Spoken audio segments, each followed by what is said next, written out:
Aloha, everyone. Welcome, and thank you for being here tonight. I'm Laura Ka'akua, the Energy Security and Community Outreach Manager at Hawaii Department of Transportation. We're really thankful that you've chosen to spend an hour or so with us tonight learning about the draft of our Energy Security and Waste Reduction Plan and giving your input. So we have a short presentation and we want to use your time wisely, so we'll launch right in. Next slide. So tonight we'll be covering the plan's pillars, really the value system behind this plan. We'll be providing some background into the development of our energy security plan, and then the deputy directors will be covering the strategies for emissions reduction for each mode of transportation. I'll be covering the administrative strategies, and then we'll be hearing some closing words from Director Sniffen, and then getting all of your input. Next slide. So the pillars of our energy security and waste reduction plan are emissions reduction. So our actions now to reduce emissions in transportation will benefit Hawaii and the world long term. We're balancing that with energy security and affordability. So in energy security, we're valuing locally powered transportation for national security, for economic prosperity, and also for island practicality. And then for affordability, we want to plan for a Hawaii where current and future generations of Kama'aina can afford to remain and thrive. And those three pillars of the plan really act as checks and balances and help us to prioritize strategies and what we're going to be working on first. Next slide. So we want to start with an acknowledgement that emissions reduction efforts aren't starting today. They've been going on for a long time, and we're very thankful to the many throughout the state in multiple agencies and nonprofits and organizations and just individual households that have been leading to efforts to reduce emissions.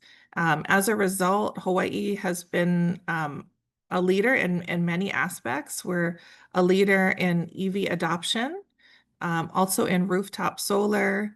We've seen some also in actually our public charging stations. You see the NEVI station on the left, and Deputy Shishida will talk more about that. We've seen some great additional bike, pedestrian, and transit projects happening, and we know there's a lot on the horizon that's very exciting as well, including renewable diesel and different biofuels coming on board. Next slide.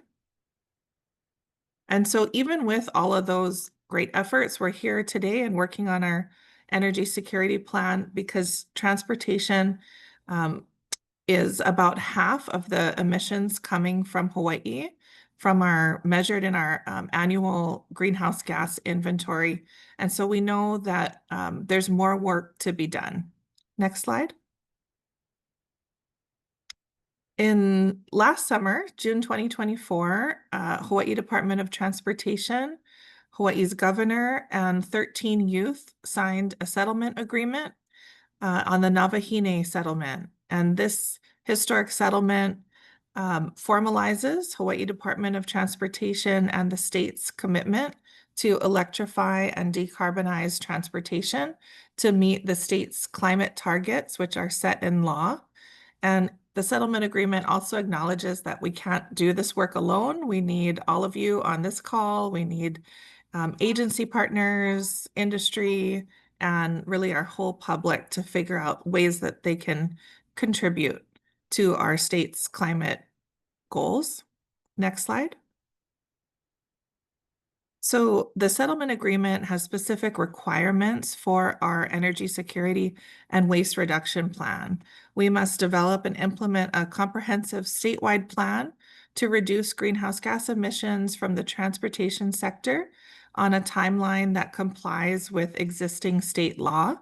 And in particular, the state emissions reductions targets from 2030 and 2045, which say that by 2030, we should reduce emissions by 50% from 2005 levels. And by 2045, we should hit net negative emissions, meaning that Hawaii captures more carbon than we emit. And the settlement agreement also puts forth a number of other state laws that we're to work to be in compliance with. Next slide. And so this is our timeline for the energy security plan. We are now in the public comment period and really appreciate everyone's comments thus far and look forward to hearing feedback from all of you. We've pushed out our comment period by an extra month, so we have until the end of August, and I will put in chat our link to the energy security plan as well as our public comment form. We will publish our final plan after we integrate all of the feedback received, and we expect to have that final plan published by mid-October, October 15th. And this is just the first iteration of our plan. So we do plan to revise annually for at least the first 5 years. And really, as soon as we publish our first revision, we'll be right back into the first year revision. So this is truly a living plan. Next slide. This is a chart showing our emissions reduction strategies across all modes of transportation. The big takeaways here are that with all of the good work that we've seen for many years, the orange line at the top, you see it's relatively flat with a slight decrease, excuse me. So that's the predicted status quo emissions. So if we kept doing the work that we had been doing, we're not expecting a big increase in emissions. At the same time, we're not going to hit the state climate targets. And so we need to add on additional strategies to a lot of the good work that's already happening. So the first and most impactful wedge in here is in green, and that's from clean fuels. Next, we show in blue electrification strategies combined, and a smaller wedge in pink for fuel demand reduction strategies, which would include multimodal cruise ship limitations. And then after that, you see that there would be a gap between our emissions reduction strategies and the state climate targets for 2030 and 2045. And so that gap is filled at least partially with carbon removals from things like native reforestation. And so we are predicting that the transportation sector as a whole, even with these more aggressive strategies, will not hit the 2030 emissions reduction target, but does have a pathway forward to reach 2045. Next slide. There are some priority actions that have come up that apply across all modes of transportation. The first is we identified a need to implement the right legislative low carbon fuel framework for Hawaii. The second is that we need to increase electric vehicles and electric equipment wherever possible through infrastructure, through incentives, and through communications. And then we want to invest immediately and substantively in activities that sequester carbon, such as native reforestation, coastal wetland restoration, and finally, integrating decarbonization goals at the start of every project and in our funding prioritization.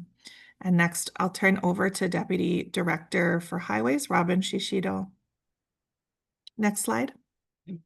Hi, good evening, everybody. And again, I'm Robin Shishido, Deputy Director for Highways. So here's the next few slides. I'll talk about our 3 top strategies for ground transportation and how we meet the targets and goals set forth by legislature. So our first one is increased use of electric vehicles statewide. This is our primary strategy. And next, we have expanding our transportation choices. And third, we have a use of low carbon fuels for heavy duty trucks. Next slide. For ground transportation, electrification is our top strategy, and we have several benchmarks set forward in 2030, looking at having 81% of new light-duty vehicle sales be battery electric vehicles. In 2035, having all county and state light-duty fleets converted to zero-emission vehicles, and in 2035, having 100% of new light-duty vehicle sales being battery electric vehicles. And we know in order for this to happen, the biggest piece is the charging infrastructure. And I get a little bit more into our federal program, but in order to have a network across the state, it's going to take more than just us at the DOT providing chargers, but also a lot of the private sector, which they've already done. You can see a lot of level 2 chargers around, at Target, Costco, and Walmart and so forth. But a lot of the DC chargers is what we really need, so you can provide folks that 20 minutes getting 100 miles or so that can easily get around the island for their daily commutes and so forth. Um, Other ways we look to incentivize for electrification is having some legislation. Maybe it can have um, rebates in EV registration, or also looking at programs, for folks that can turn in their ICE vehicles and convert to electric vehicles. Another big part is to work with the transportation network companies, which is the Lyft and Uber folks, and have them convert their fleet, and also the rental car fleets, as those are big ones when we have tourism coming in and so forth. Next slide, please. So as I mentioned, in this current federal funding bill, there was the National Electric Vehicle Infrastructure Program, and with that HDOT, we got 17 million to provide charging stations across the state. In our plan, we had charging stations across all of the islands, and so far we've opened up a station on Maui, right in Central, and also in Oahu at Aloha Tower. And in the next couple months, we're going to be starting construction at our third site statewide at Kapalua, and also on Oahu, Mililani, and also Hawaii Island, and then Kauai Island as well. And as I mentioned, though, besides DOT providing these public chargers, we also need the private to put in chargers. And for us, when we put in our chargers, we want to make it affordable. And so all of our chargers, the cost we're passing on is basically just the cost of electricity and taxes and some transaction fees. Next slide. Our second strategy here is, reduction in VMT. And again, we have various benchmarks in 2030, 2035, 2040, and 2045. And, when we talk about VMT, or vehicle miles traveled reduction, we're not telling folks to get out of their car and stop driving, but rather provide different alternatives for folks to get around. So a big part of that is multimodal network, and I'll talk a little bit more about that in our next slide. But also just, finding ways to incentivize folks to utilize public transportation, other ride sharing type of transportation. On our website, we do have one where folks can sign up and they can, access different folks to get that. And just other having employer, maybe subsidize some commuter programs. Next slide. So in the settlement, one of our requirements was for HDOT to complete the multimodal network within the next 5 years. And so our planning branch met with the counties to look at their bike and ped plan and overlay it with our bike and ped plan, and to see where the gaps are. And within the next 5 years, we can fill in those gaps so people can have a continuous network. And so in the next 5 years, we're planning to spend between 50 to 60 million dollars per year in projects, so we can close those gaps and again provide that alternative mode of transportation. Next slide. Lastly, our strategy for ground transportation is increasing the use for heavy duty vehicles in clean energy or clean fuels. So we have two benchmarks in 2030, 2 to 4% increase, and in 2045, 100% use of clean freight vehicles using clean energy. And strategy with that is, ensuring there's the infrastructure for folks to utilize or have access to the clean fuels. For DOT, we already started our fleet conversion within highways, airports, and harbors. We have over 100 EVs, sedans, light duty trucks, and also SUVs. And again, for state and county, by the end of this period, to have all fleets are converted to EVs or alternative fuels. Next slide. So here's a snapshot of, different type of fuels, biodiesel, renewable diesel, and ethanol. And in 2030, what the demand will be for each. And in 2045, further what the demand will be and just where these fuels might be utilized in the sectors. And so collectively with all these strategies, that's how we'll achieve meeting the goals. Next slide, I believe I'll turn it over to Deputy Director Khalili. Thank you, Robin. So for Maritime, we have 4 strategies for the whole program, and our strategies are basically divided into 2 areas: strategies that address cruise ship operations and strategies that address our cargo operations. And we did this because we acknowledge that we import 85% of the goods that we consume in the state of Hawaii, and 91% of those goods come in through a commercial port.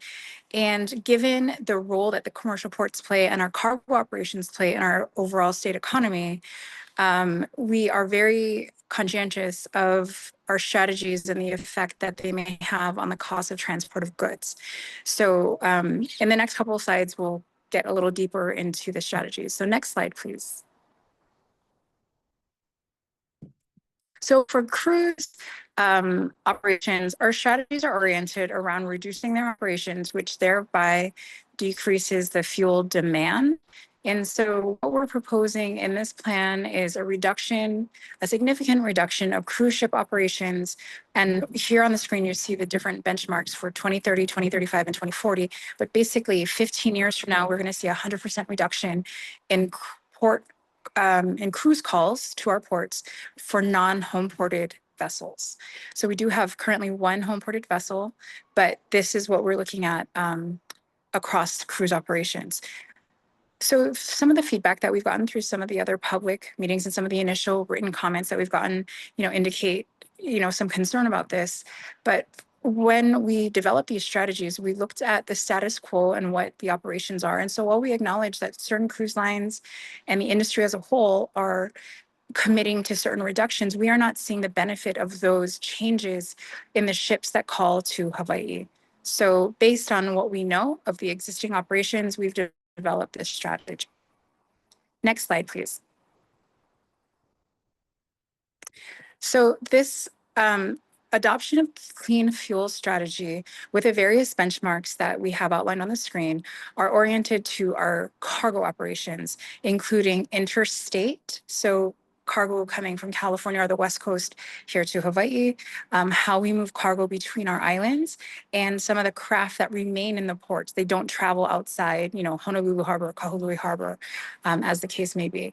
So these benchmarks that you see on the screen basically reflect what our projections are for the availability of, one, the clean fuels here in Hawaii, as well as some of the technology to either retrofit some of the craft or vessels, or the development or manufacture of vessels that are going to be able to use these cleaner fuels, including hydrogen, e-methanol, and some of these. We acknowledge that some drop-in fuels may be available sooner, but this strategy and this timeline basically reflects what we know of the industry and what's available on the market. And I think that's my last slide. And if so, I'm going to hand it over to Deputy Director Otaguro. Thank you, Dre. Good evening, everyone. Kurt Otaguro, Deputy Director for Airports. So what we have presented in front of you are our top 3 strategies with regard to aviation. Is the use of sustainable aviation fuel, or SAF, as the industry calls it, electrification of airfield, ground and terminal access, and ramp efficiency optimization plan. So we'll cover all 3 of those in further detail on the next slide. So with regard to clean fuels, on the next slide, what I mentioned about sustainable aviation fuel is a lower carbon alternative for aviation fuel compared to the conventional jet fuel made from non-fossil fuel sources. So the main challenge that we have here in Hawaii is the cost to produce, as well as supply the need for our airlines here locally. We expect that in the very beginning, it's going to be more expensive by the multiplier of at least 3 to 5 times, if not more expensive today than regular gas or fuel is today.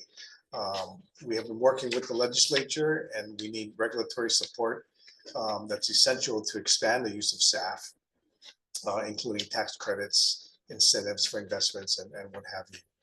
The two scenarios that we're presenting in front of you are the Hawaii law, as well as the national SAF challenge.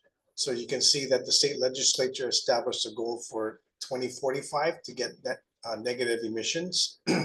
On the right-hand side, in scenario 2, it's a national SAF challenge that the aviation community has gotten together to agree that the same target would be achieved by 2050. And so again, the industry needs those tax credits and what have you to offset the production of SAF. So what we'll be doing in the future is to continue to work with the SAF Coalition, establish benchmarks, legislation, measure progress to achieve those benchmarks, look at clean fuel standards, build more supply distribution for cleaner fuels here to reduce our dependency on shipping it in, as well as continued research for alternative fuel sources like eSAF and hydrogen. The next slide summarizes our electrification strategies. And so by 2035, we work with the car rental agencies and encourage at least a 50% conversion to electric vehicles, EV vehicles. By 2045, our target is to convert all ground support equipment, that's GSE equipment at the airports, that's what moves around on the taxiways and what have you to move planes, and convert those to EV. We will also continue to work with the industry for research and development for electric aircrafts. We plan to electrify ground service equipment at airports that power the planes. So when they're at the gates, they don't consume fuel. We'll continue to convert our runways and taxiways with LED apron, runway and taxiway lighting, convert mobile equipment to EVs, additional charging stations, of course, at the airports, as well as explore partnerships, continued partnerships with rideshare companies and taxis. Car rental agencies continue to be a major partnership for us here at the airports. The last slide is really talking about ramp efficiency. And ramp, what we mean by that is outside the terminal where the planes are, there's a lot of opportunities for fuel reduction. So by 2045, we have a target to reduce the idling fuel planes sitting on the taxiways and crossways on the ramp by 18%. We're working with the National Federal Aviation Administration, FAA, to modernize Hawaii airspace. And that's an important initiative that everyone is committed to doing, and that will help make routes more efficient to and from Hawaii. We'll deploy other technologies like performance-based navigation to help reduce the congestion in the airspace. We will optimize aircraft movements on taxiways and our ramp to also prevent congestion and delays that we all know that we want to avoid when people are on the plane. Look at renewable power and work with our tenants and our concessionaires to adopt and comply with our emission reduction policies. So that's it in a nutshell. With that, I'll turn the presentation back over to Laura, who will present our administrative strategies. Thank you.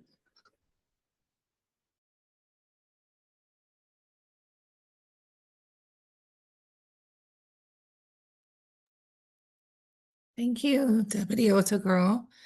So our administrative strategies are summarized on this slide. The first we mentioned earlier is enacting and implementing a clean fuel standard or an alternative legal framework. So the clean fuel standard is the one that is really, I guess, has been tried by and is functioning in other states, but we're still open to finding that right legal framework for Hawaii, considering our just unique nature of having to import much of our electricity and also making great progress in being able to generate our own electricity and power supply here. Next is to collaboratively work together to pass legislation from our energy security plan to support reaching all of the benchmarks we've set forward. We've talked about incorporating emissions reduction early in our planning of every project and prioritizing decarbonization in our project scoring and our funding. Deputy Shishido talked about the transition of state and county fleets. We want to continue use and expand our use of low carbon materials. We also want to study carbon capture rates of various native ecosystems and then utilize diverse coalition models to reach our many energy security goals.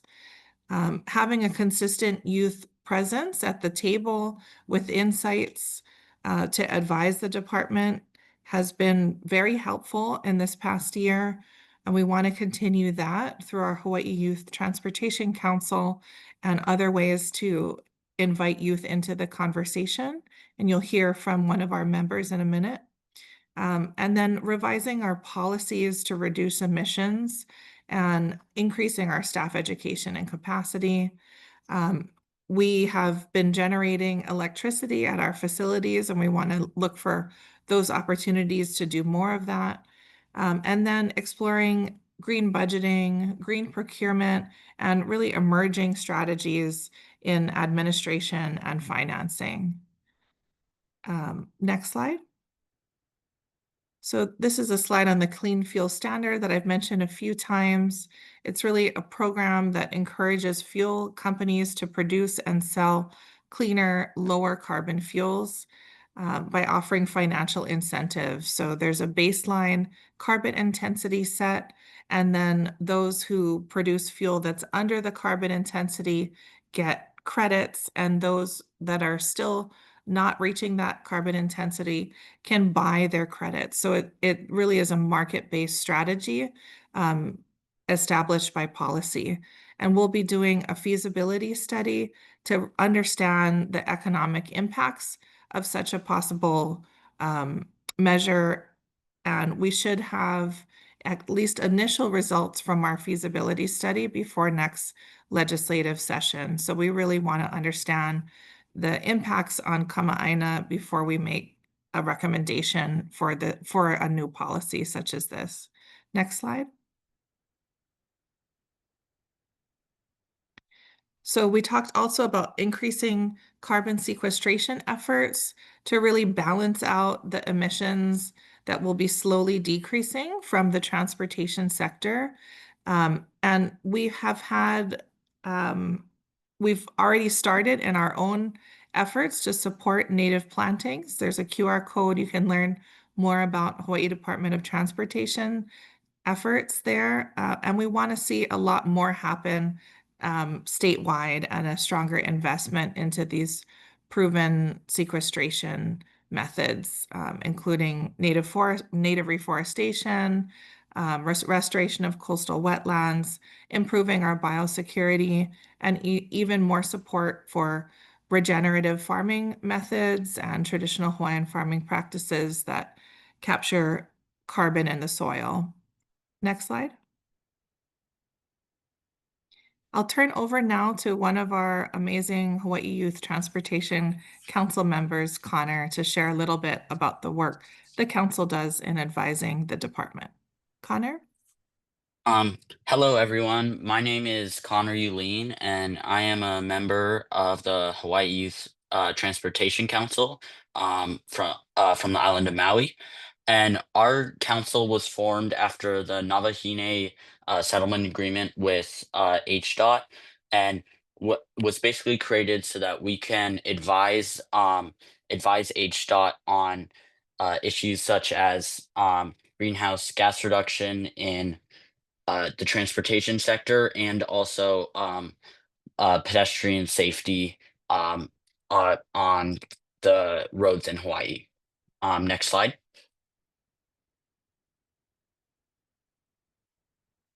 So this was a photo from our first meeting it was taken at the airport in Honolulu, and it basically it signified a point where the youth our us as youth have a voice and a place on the table where we can express our opinions for the future that we're gonna live in.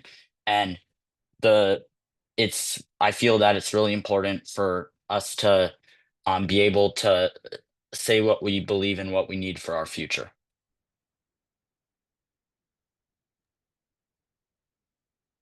Thank you so much, Connor. Um, to round us out, we have our public education and comment period open through the end of August.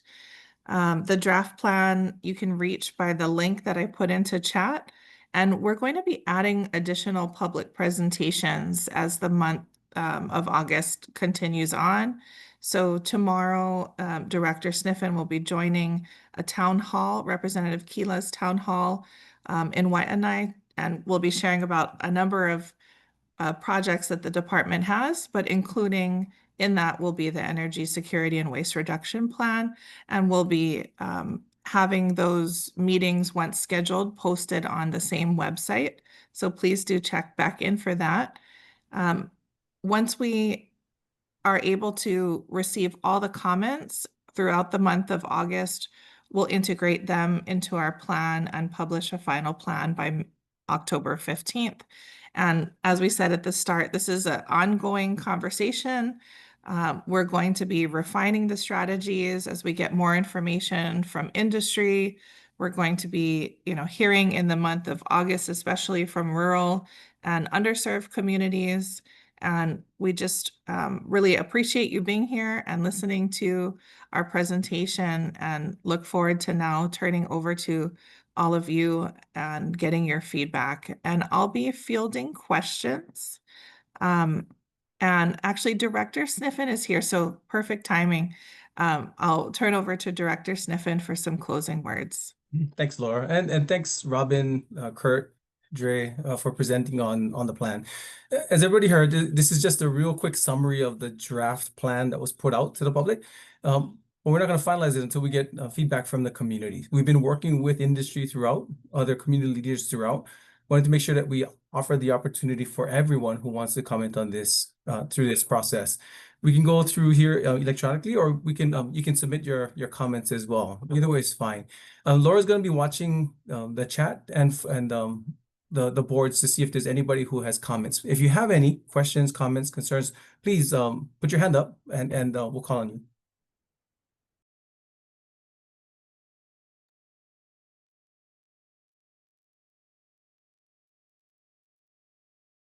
Yeah, please either feel free to raise your hand with the little icon, or you can come off mute and turn on your video and ask your question. The floor is open. Okay, we have our first question comment coming from John Kawamoto. John, go ahead. Okay, thanks for taking my call. My question. So the questions in chat is, should a policy be considered for inclusion in the energy security and waste reduction plan if it is consistent with the 3 pillars of emissions reduction, energy security, and affordability? Well, first I want to thank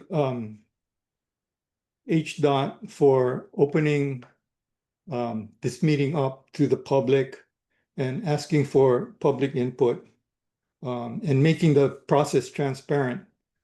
Coordinating a statewide plan like this is a major undertaking, and doing it in an open public way takes extra effort. So your commitment to transparency is commendable. Also, this meeting requires personal sacrifice by the HDOT team, as I'm sure you folks would rather be having dinner with your families.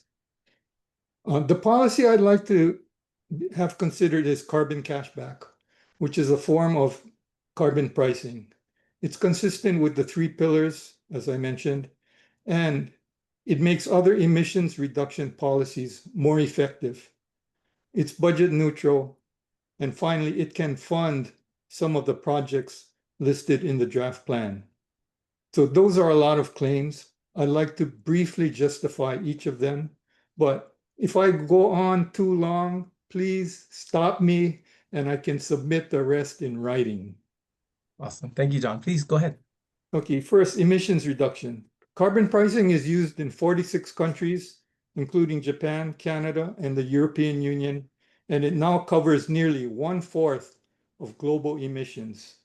The economic consensus is that it works.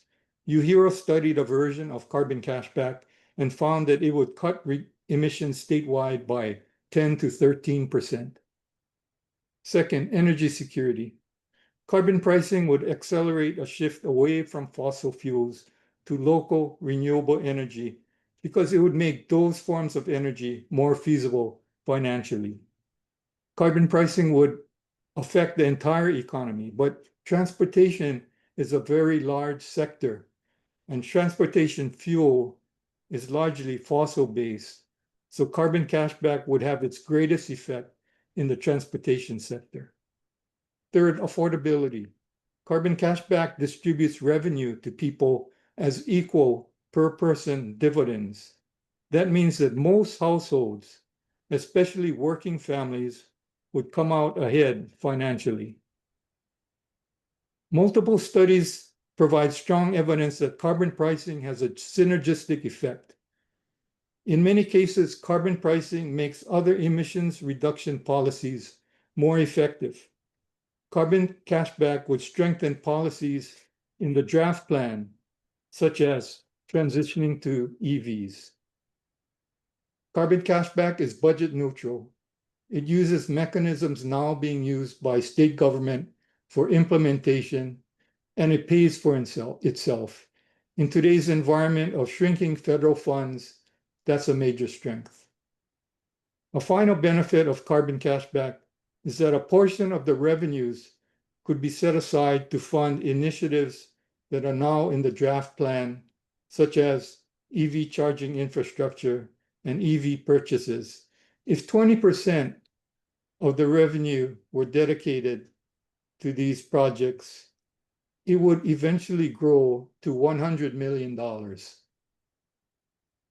In conclusion, carbon cashback aligns with the draft plan's pillars, offers a fiscally responsible way to drive down emissions in the transportation sector and across the economy.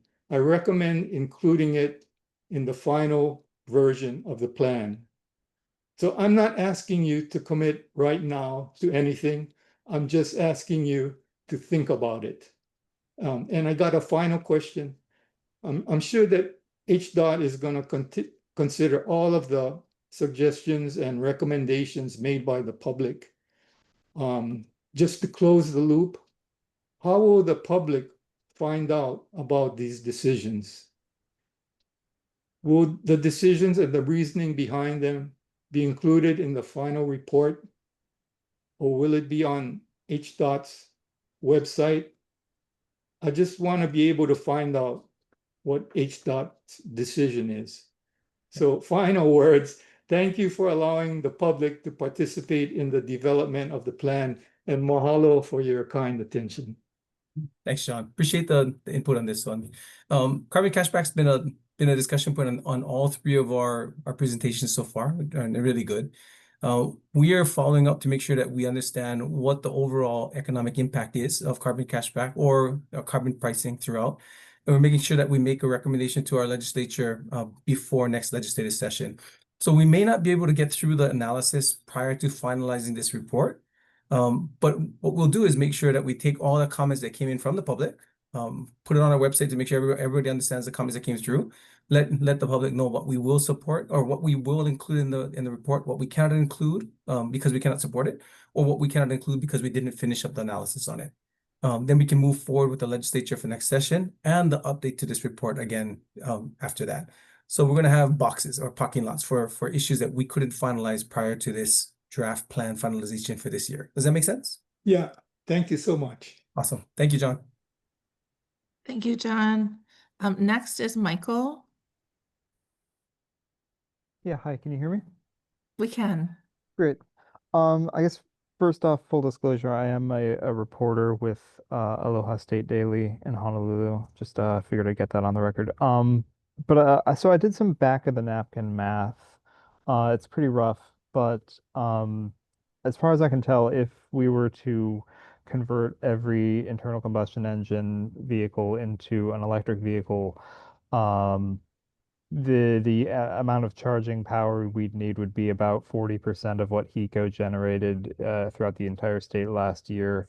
And I know that obviously part of the plan is to get people to be driving less and use public transport more, but I assume that there is going to have to be a big scale up on the part of HECO if you're going to meet some of these goals. So I was wondering how big of a scale up you're anticipating. So working with Hugo right now, we're working to see how much electrification the current grid can handle, and what updates are necessary annually to make sure we can hit a goal, a specified goal for electrified vehicles. The difficulty is we cannot control that. So what we want to make sure is we push more clean fuels to ensure that we're getting closer to our goal and not just depending on electrification. Bottom line, though, to your question, Michael, I don't know what the overall scale up is that's required is going to be yet. This is the first year we're working out this report, and the reason that we're updating it every year is to ensure that we capture the new information that's available throughout. What we want to make sure we understand is, first, what we need to do to get to the 2045 goals that were required by our legislature and agreed to by our governor previously. Then second, understand what the economic impacts of all those movements will be, so we can see what kind of economic impact we'll have to each resident daily. Then third, determine whether that's acceptable or not, and see if there's adjustments that need to be made. And one of the discussions is with HECO on what that financial impact would be. So I apologize, I can't be more succinct in telling you exactly how we would do this. Short answer, I don't know yet. Longer answer is we got to continue to work with HECO and see what we can do or what's necessary to make sure we can hit our goals. Okay, thanks. And if I can do one follow-up question, you mentioned just the broad economic impacts. Yeah, I mean, is there a ballpark price tag you're envisioning for all of these strategies in the plan? Not at this time. So overall, just based on the stats that we have and information that we get from KIUC on their conversion, their clean energy conversion, we are sure long term there's going to be a reduction in pricing for everybody. But in the short term, we got to determine what that increase in cost will be incrementally to ensure that we can actually live through that. So short answer, no. We're doing the economic analysis now to get ready for next legislative session. All right. Thank you. Thank you. Thank you, Michael. And I'll put in the chat a link to the Renewable Portfolio Standard as well from the Public Utilities Commission's page. Next is Sophia Park. Hi. First of all, I just wanted to say thank you so much for hosting all of these meetings and involving the community in the making of this plan. As a youth, it's a great opportunity to be able to talk to people in such powerful positions. So yeah, I send many blessings towards you guys. And the first question I had was, in the upcoming legislative session, do you already have legislators who have committed to introducing bills that are related to your proposed strategies? And if not all of them are guaranteed to be introduced, what are ways that we can help support the strategies that we are very passionate or excited about? Oh, really good question. There are a number of legislators who are committed to hearing our proposal on legislation that we want to recommend for next session. We have to do the hard work of ensuring that we can justify each of the actions that we'll push forward to show not only will it help us reach our 2045 goal, but also that it's economically feasible and viable to ensure that we minimize the impacts to the public. So to your question, there are a lot of legislators who are willing to introduce bills that make sense. And so is our governor in introducing it in his package as well. We just got to make sure we come up with the legislation and the justification to support their support. Oh, okay. Is there anything specifically? Oh, no, sorry. Oh, go ahead. Is there anything specifically that we people could do to help support certain strategies? What we'll do is as we get closer with our legislative packages, because we're doing this publicly with the report. We'll also do the legislation publicly as well. We'll post it to ensure that Okay. all of the public can see it. Look at the bills that they can support. And definitely we would ask that you contact your legislators or those that are that can be supportive of these bills to let them know of your support as well. Okay, thank you. My second question is, one of the strategies you listed for ground transportation electrification was clean TNC and rental car fleets, I think. And in the document, it sounded like it was focused more on partnering with companies to try a path towards fleet electrification, but would you guys also consider taxing them, such as by increasing the rental vehicle surcharge tax? So we've increased the rental vehicle surcharge tax twice. And right now we have about $8 on rental cars daily. In order for us to increase that more, we have to provide the justification to do so. And again, in general, our justification will never be, we're just going to increase the tax so you cannot operate or somebody shouldn't use your service. We want to make sure we provide those alternatives, those choices to the public, and justify any increases we'll put in to make sure there's a technical nexus to the solutions that we're getting towards. So to answer your question, yes, we would consider increasing the rental car surcharge, but only if we can tie it to a reason that we can improve the system, whether it be funding new initiatives or funding new technologies. Okay. Thank you. Thank you. Thank you, Sophia. Looking at the chat, there's a comment from Keith Neal. Did you want to come off mute, Keith, and share? Or ask a question?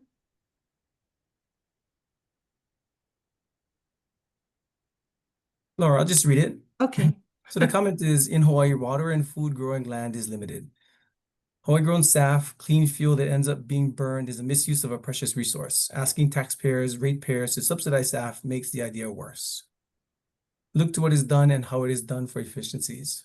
First, we are looking at how all these things are done in different municipalities to ensure that we're as efficient as possible.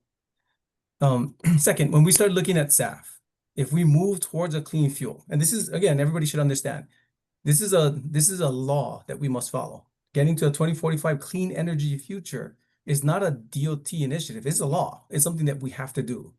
So if we're looking at this and SAF is one of the big solutions to this, SAF is going to work. I mean, SAF is going to move forward whether we produce it or not. If we produce it, it could be much, much cheaper than us importing it. If that's the case, we're not asking for taxpayers or ratepayers to subsidize SAF. We're actually giving them a break on the cost of SAF because we can produce it here. Now, that being said, I'm not saying that we're going to produce all the SAF we need here.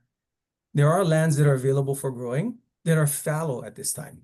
You guys see them as areas that have overgrown with invasives that could potentially be fire hazards as well. So we've been clearing a lot of those lands. Putting them into production for food would be awesome. But there aren't people who are willing to put them into production for food right now. If we could, in the interim, put it into production for SAF, it gets us closer to food production. So we can support that end. Overall, we're looking at how clean fuels can assist us and making sure that we understand how it affects our economy here before we make any recommendation on how we move forward. Hope that answers your question.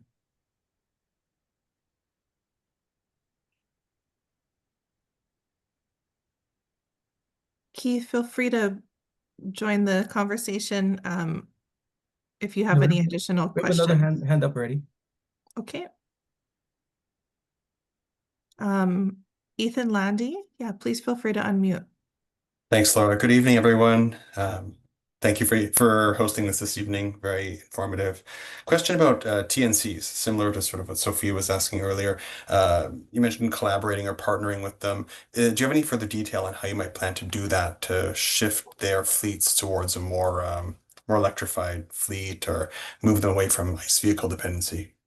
Yeah, and that's a really good question, Ethan. A lot of the difficulties that we're having right now is we don't control a lot of the portions of the industry. We control quite a bit, but not everything. So we have to partner right now and try and see how we can incentivize TNCs and rental car companies to adjust to make sure we work towards our clean fuel future. That Definitely, if we wanted to require the movement, we could propose legislation to do so.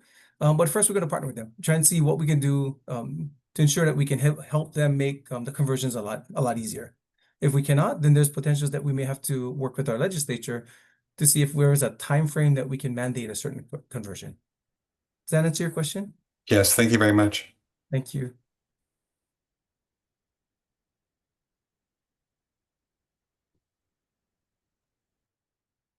If you're not sure where the hand icon is, just feel free to come off mute and share your question or comment as well.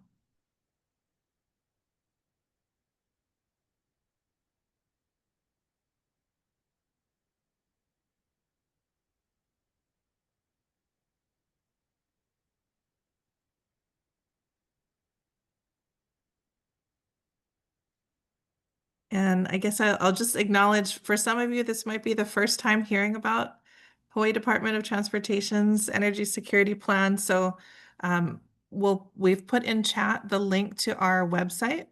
And so if you want to digest the plan a little bit and come back and provide comments, we have a public online comment form. We also are willing to take comments over email or over the phone, sort of whatever works for you. We're willing to take those comments. So please feel free to reach out to us. We have our email in the chat as well, h.energysecurity@hawaii.gov. Director Stefan, I'm not seeing any other comments come in the chat or any other hands raised. Awesome. Thank you, Laura. And thank you, everybody, for jumping on. I know there's things you'd much rather be doing than jumping on a meeting call after work. So I really appreciate your time. Please stay engaged with us. We're going to be doing another 3 of these again. One's going to be on a weekend, one's going to be during lunchtime, and one's going to be at night again, just to make sure we can capture all the gaps and provide as much opportunity as possible for people to be involved in this. We're going to take the comments, make sure that we respond to them, and so everybody understands how we're looking at each of them. And just remember, even when we say we finalize this report in October, we're still going to be moving forward with new technology and new information to make this report even better for next year. If we had started this report 10 years ago, it would look totally different from now. And we understand that. So we want to make sure that we keep moving everything forward. With that, thank you very much for your time. We hope to talk to you all soon. Take care.